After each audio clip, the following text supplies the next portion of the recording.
Hi, இன்றைக்கி நம்ம என்ன பார்க்க போகிறோன்னா, ஒரு அம்மாவாக இருந்து நம்ம பெண் குழந்தைங்களுக்கு என்ன சொல்லிக் கொடுக்கணுமோ அதை பற்றி கொஞ்சம் பார்க்கலாம். ஃபஸ்ட்டு நம்பிக்கை. நீ ஒன்றை நம்பு, அப்போ தான் உன்னால் எதுவாக இருந்தாலும் சாதிக்க முடியும். நம்ம மேலே நம்பிக்கை வைக்கும்போது தான் நம்மளுக்கு செல்ஃப் கான்ஃபிடென்ட் வரும் அப்படின்னு சொல்லிக் கொடுக்கணும். அடுத்ததாக பாதுகாப்பு. யார் என்ன சொன்னாலும் அதை நம்பணுன்ற அவசியமே இல்லை. உனக்கு ஏதாவது அதை பற்றின டவுட் வந்துச்சுன்னா உடனே அம்மா கிட்ட வந்து கேளு அப்படின்னு சொல்லிக் கொடுக்கணும் நம்ம. அடுத்தது குட் டச் பேட் டச். யாராவது ஒன்றை பிடிக்காத இடத்துலையோ இல்லை அன்கம்ஃபர்டபுளான இடத்துல உன்னை தொடுறது உனக்கு பிடிக்கலைன்னா இது தப்பு, நோ, என்னை தொடாதீங்க அப்படின்னு அவங்கக்கிட்ட உடனே நோ சொல்ல கற்றுக் கொடுக்கணும் நம்ம. அப்புறமா வந்து பெரியவங்கக்கிட்டேயோ அம்மாக்கிட்டேயோ அப்பாக்கிட்டேயோ தாத்தாக்கிட்டேயோ பாட்டிக்கிட்டேயோ யாருக்கிட்ட உங்களுக்கு நம்பிக்கை அதிகமாக இருக்கோ அவங்கக்கிட்ட வந்து நீங்கள் சொல்லுங்கள் அப்படின்னு நம்ம சொல்லிக் கொடுக்கணும். அடுத்ததாக நோ சொல்ல கற்றுக் கொடுக்கணும். உனக்கு விருப்பமே இல்லாத ஒரு விஷயத்தை யாராவது உங்களை செய்ய சொன்னாங்கன்னா அதுக்கு தைரியமாக நோ, எனக்கு இது பிடிக்கலை, நான் இதை செய்ய மாட்டேன் அப்படின்றத சொல்லிக் கொடுக்கணும் நம்ம. அப்புறம் அடுத்து வந்து செல்ஃப் ரெஸ்பெக்ட். எப்போவுமே ஒன்றை நீ மதிக்கணும்.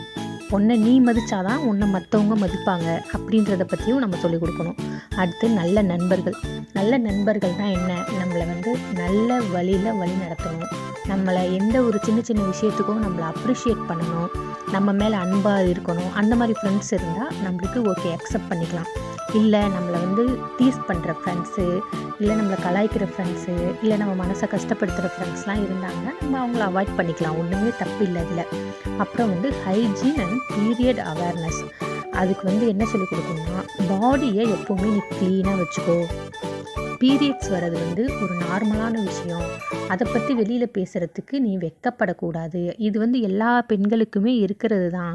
இது வந்து நீ ஒன்றும் பெரிய விஷயமாக எடுத்துக்கணுன்ற அவசியமே இல்லை அப்படின்னு சொல்லி கொடுக்கணும்.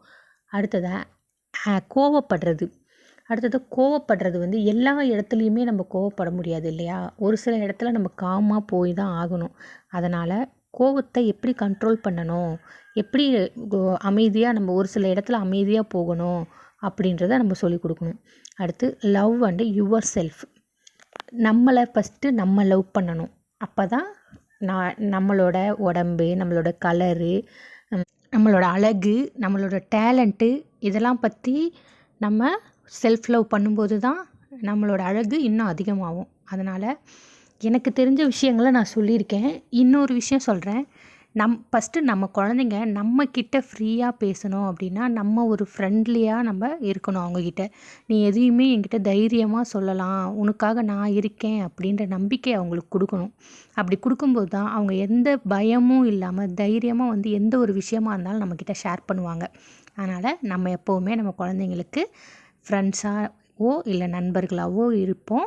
அவங்கள பெண் குழந்தைகளை பாதுகாப்போம். தேங்க்யூ. பாய்.